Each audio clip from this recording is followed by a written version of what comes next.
வணக்கம், இது ஆர்த்தி கஃபே. இன்னைக்கு நம்ம என்ன பார்க்க போறோம் அப்படின்னா, ஒரு சூப்பரான 10 நிமிஷத்துல ரெடி ஆகக்கூடிய ஒரு ஸ்பைசி அடை.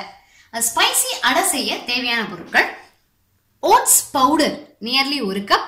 1 கப் ஓட்ஸ் பவுடர் எடுத்துருக்கோம் இல்லையா, அதுக்கு நான் நியர்லி 2 கப் ஓட்ஸ் எடுத்து இந்த மாதிரி ட்ரை வாணலியில ஒரு 3-4 நிமிஷம் சூடு காமிச்சிருக்கேன்.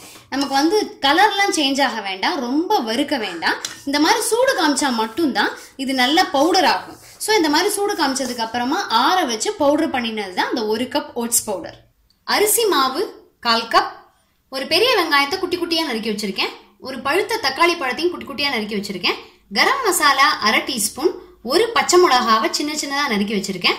வர மிளகாய் பொடி 1/2 டீஸ்பூன். 1/4 டீஸ்பூன் மஞ்சள் பொடி, 1/2 டீஸ்பூன் ஜீரக பொடி, உப்பு டேஸ்டுக்கு ஏற்ற மாதிரி, ஒரு 1/2 கைப்பிடி கொத்தமல்லி தழை சுத்தப்படுத்தி நறுக்கி எடுத்து வச்சிருக்கேன். ஒரு கொத்து கருவேப்பிலையை குட்டி குட்டியா நறுக்கி வச்சிருக்கேன். இத அடை மாவு பதத்துக்கு தேவையான அளவுக்கு கரைச்சிக்கிறதுக்கு தண்ணி. இப்ப இந்த காரத்தை பொறுத்த வரைக்கும் பச்சை மிளகாவும் வரமிளகா பொடியும் நமக்கு ஏத்த மாதிரி நம்ம மாத்தி சேர்த்துக்கலாம், எந்த டேஸ்ட் பிடிச்சிருக்கோ அந்த மாதிரி. இப்ப நம்ம என்ன பண்ணிடலாம் அப்படின்னா, இந்த ஓட்ஸ் பவுடர், அரிசி மாவு, தக்காளி, வெங்காயம், இந்த பொடி எல்லாத்தையுமே ஒன்னா கலக்கிடலாம். உப்பு எல்லாத்தையும். ஸோ இப்போ வெங்காயம் போட்டாச்சு, தக்காளி போட்டாச்சு, பச்சை மிளகா, கரம் மசாலா, ஜீரக பொடி, வரமிளகா பொடி, மஞ்சள் பொடி எல்லாத்தையும் ஒன்னா கலக்கிடலாம். எல்லாத்தையுமே ஒன்னா கலந்தாச்சு. ஸோ இதை வந்து தண்ணி விடுறதுக்கு முன்னாடி அரிசி மாவு ஓட்ஸ் பவுடரோடு சேர்த்து நல்லா கலக்கிடலாம். கலக்கிட்டு அதுக்கப்புறம் தேவையான அளவுக்கு தண்ணி. இப்போ தண்ணீருடைய அளவை பொறுத்த வரைக்கும் இந்த ஓட்ஸு அரிசி மாவோடைய அளவுக்கு ஏற்ற மாதிரி மாறும். அந்த கன்சிஸ்டன்சி என்ன அப்படின்னா உங்களுக்கு வந்து அடைப்பதம். ஸோ அதனால அதுக்கேற்ற மாதிரி நீங்கள் தண்ணி விட்டுக்கலாம்.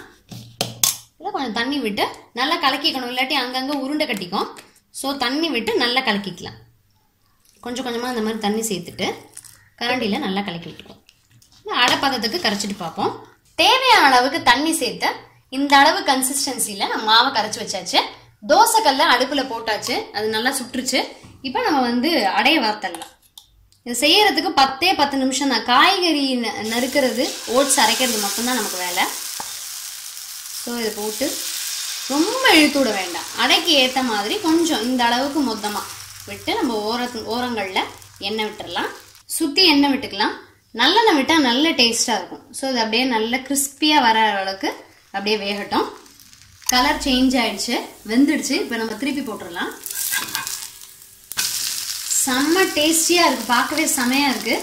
ஸோ இதில் வந்து இந்த பக்கமும் கொஞ்சம் எண்ணெய் விட்டு இது வந்து நடுவுலலாம் இந்த மாதிரி ஒரு ஓட்டை போட்டு அடைக்கி நம்ம எப்பவுமே பண்ணுவோம் இல்லையா, அதே மாதிரியே நல்ல கமகமன்னு வாசனை அடிக்குது, செம வாசனை.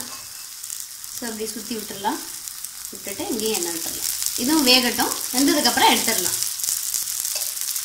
2 பக்கமுமே நல்லா வெந்தாச்சு. உங்களுக்கு எவ்வளவு கிறிஸ்பியாக வேணுமோ அந்த அளவுக்கு நீங்கள் அப்படியே ரோஸ்ட் பண்ணி எடுத்துக்கலாம்.